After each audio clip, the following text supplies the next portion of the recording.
All right, guys. So we're going to be reviewing graphing and tables. Okay. Um, we've seen this before, just not in great detail. We have a coordinate plane. Okay. I'm going to show you guys what that looks like. This here is a coordinate plane. Okay. Now, let's go into it. The coordinate plane includes two perpendicular number lines. This is what it means when they are perpendicular. They intersect, right? They touch, but to form either the corner of a square or a 90-degree angle, okay? So the coordinate plane includes two perpendicular number lines that intersect at the origin. The horizontal number line, that's if it goes from left to right or side to side, that's horizontal. That's called the x-axis. The vertical number line, that's the one that goes up and down, okay? When you're vertical, that's going to be called the y-axis, okay? Now, when we have an ordered pair, those are an x value and a y value. They're called coordinates, okay? And they tell us where it is we need to find certain things. So, the first value describes the x coordinate, and the second value describes the y coordinate, okay? So we're going to look at what that means right here, okay? First things first, for me, especially when I'm learning this for the first time, I like to label my axes, which is plural for when you have more than one axis, right? So there's my x-axis. Here's my y-axis up top. And another thing I like to do is I like to show my origin point, which is always 0, 0. Okay, that's where it always starts.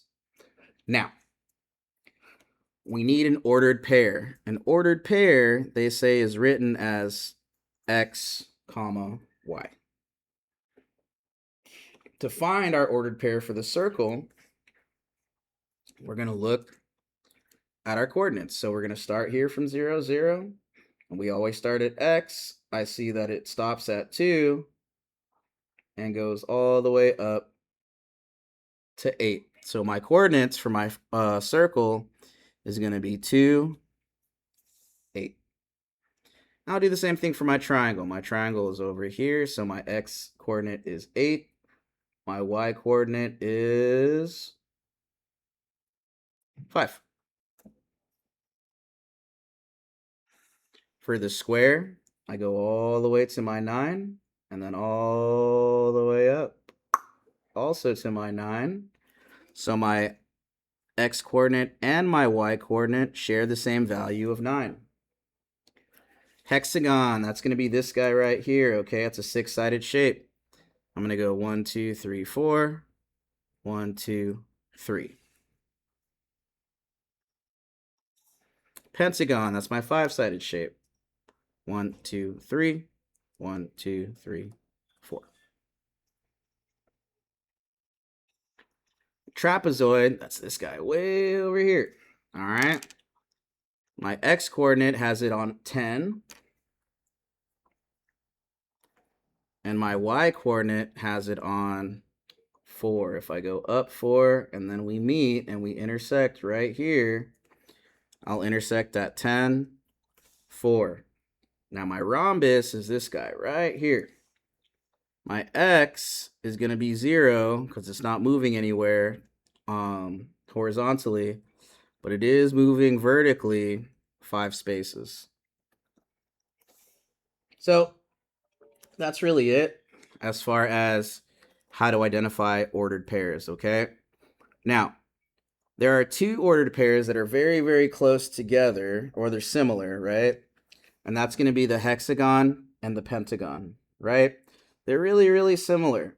So the question I have here on the bottom is describe the difference between the ordered pairs for the hexagon and the pentagon. Well, the difference is that the hexagon and the pentagon have their x and y coordinates reversed or switched, right? My hexagon, here's my x coordinate 4, y coordinate 3. Well, we reversed them or we switched them for the pentagon. My pentagon's x coordinate is 4 and the y coordinate is 5. All right. Now, if I go to this second part, this second question, it says Yvette is asked to plot 7, 0. And places it on the y-axis. Did Yvette plot the point correctly? Well, here's our x-axis. We always start with x. This should have been 7 and 0. We should have plotted it here. Okay, it's not going to be plotted here, but we should have plotted it here, which means it should have been plotted on our x-axis. If we did what Yvette wanted, then this should have been reversed. It should have been 0, 7. 0 would have stayed here.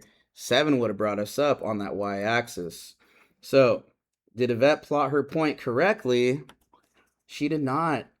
She should have plotted the point 7, 0 on the x-axis because the first number in the ordered pair represents the x value. Okay, let's keep going. When we talk about plotting ordered pairs from a table, okay, when it's upright, okay, the left column is always x, the x value, and the right column is always the y value, okay? We'll look at that when we get to number 5. On a horizontal table, which we can see both here and here, going from side to side, side to side, then the x values are going to be on top, just like it is here. The y values are going to be on the bottom, just like it is here. Now, for 3, it's already labeled that way. For 4, I'm just going to write x and y to keep that visual in my mind. Okay? Now it says to complete the table using the values that are plotted on the line below. Well, we only have one value, right? On the top, we know that we're skip counting by 5s. Okay, that kind of gives us a clue. But really, I'm going to start at 5 on my x-axis. Let me label my y-axis. Let me label my origin point. I'm going to start on 5 on my x-axis, and I'm going to move up until another line intersects in a perpendicular way to form that corner of a square or a 90-degree angle. And here we see that the value of our y coordinate is 10. Now, this could be two things, right? It could be 5 plus 5, or it could be 5 times 2. I don't know yet. Let's find out what my other ordered pair could be. Here's 10. On my x-axis, there we go. I'm going to go up until another line intersects with me in a perpendicular way. And I see that the value of my y-coordinate is 20. So now I know it's not plus 5. I know it's times 2. 15 times 2 is 30. 20 times 2 is 40. And 25 times 2 is 50. And then I back it up by seeing if my coordinate pairs match. 15 and 30, bam, rule of times 2 works. 20 intersects 40. 20 times 2 is 40. My rule of times 2 works. 25 all the way up to 50. That's my horizontal intersecting line, and that works. I know that 25 times 2 is 50.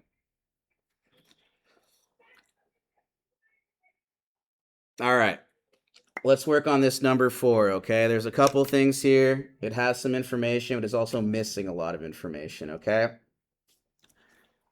Label my axes. That's x, that's y. Here's my origin point. My x values represent minutes. There we go. And my y-axis represents rotations. And I'm going to rotate this just a little bit so that I can write that. Rotations. Now, I'm going to set this up a certain way. Okay. We're going to start with 2 and then we're gonna, on the bottom, okay, we're gonna start with 2 for our minutes.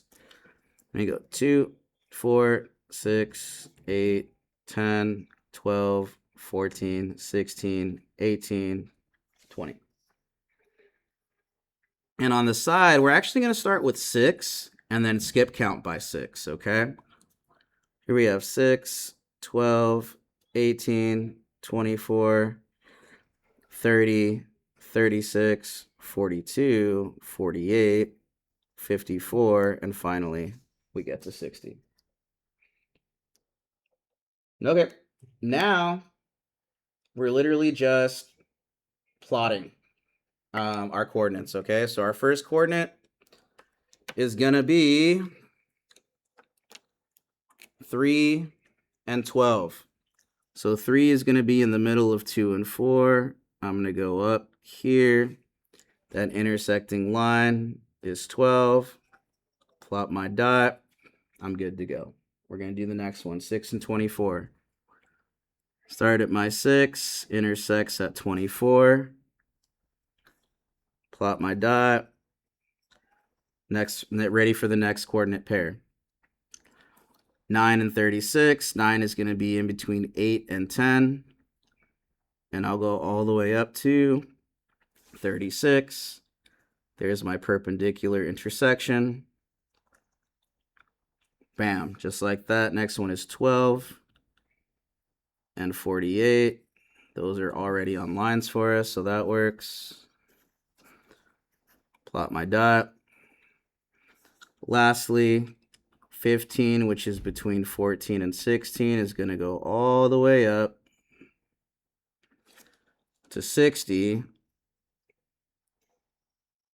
where I plot my dot. Now, if I can draw a straight line all the way through, boom, I know I've done it right. Okay, and as you can see, I can. So far, so good. Now, when we actually get to something like this, all right, they're giving you part of the information and then not part of the information. Biggest thing really is finding out what the relationship is between your number of donuts and your total income. So let's label. Now we can get started, okay? It says Donald's Donuts sells sprinkled donuts. At the end of the day, Mr. Donald attempts to determine how many donuts were sold, but is missing some details. So if I know I sold 5 donuts and I made a profit or a total income of $12.50, I'm going to use my total. I'm going to divide by the number, and that should tell me what it is I should be, what my rule is. And your rule is what you're doing from your X value to your Y value. Are you adding, subtracting, multiplying, dividing? Let's find out.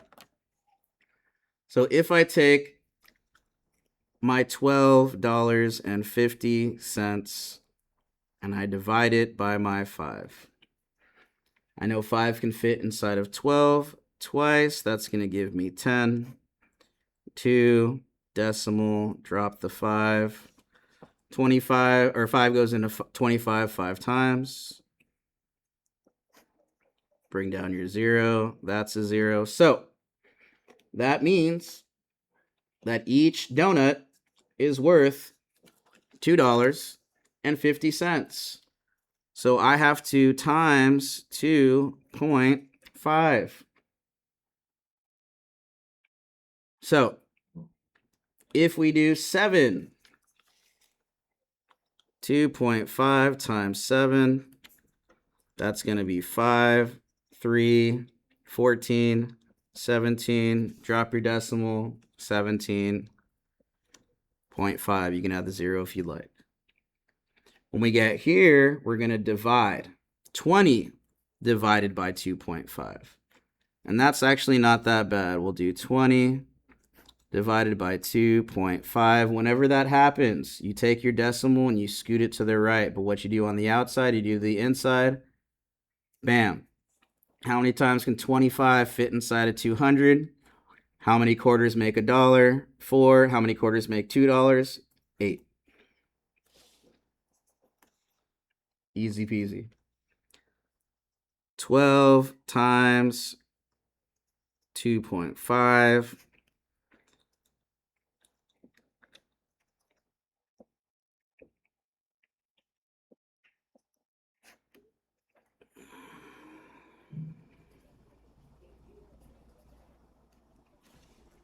$130. That's not right. 13, right? And then you scoot it over. Oh no, I'm tripping. 30. What am I doing? Sorry, my bad. 30. My bad. I was tripping. Yeah, why did I add that extra one? I don't know. 30. Good. Excellent. Then, last one. 20 times, well, 2.5. Really, it's just 25 times 2, and then you add the 0. It's 50.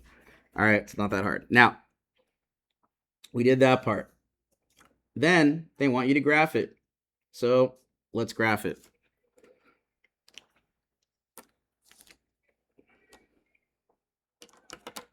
Start at my 5, which is going to be before my 6. And I'm going to go to 12.5. 12.5 is in between 10 and 15. And then I plot my dot. Next one is 7 and 1750. So I'm going to take my 7 and go way up here. 1750 is going to be in between 15 and 20. And I plot my dot right there. Next one is 8 and 20. That dot is here for us already, which is good. There's my 8. Here's my 20. 12 and 30. I'm going to bring this up to my 12. Here it connects with my 30 perfectly, so that's good. I'm going to go to 20, which is going to be right before 21. And I'm going to bring this all the way up to 50, where my y value should be, and plot my dot right there. And again, you can see I'd be able to draw a straight line all the way through all of our dots through our origin point. And that tells me I'm correct. So hopefully that's helpful, guys.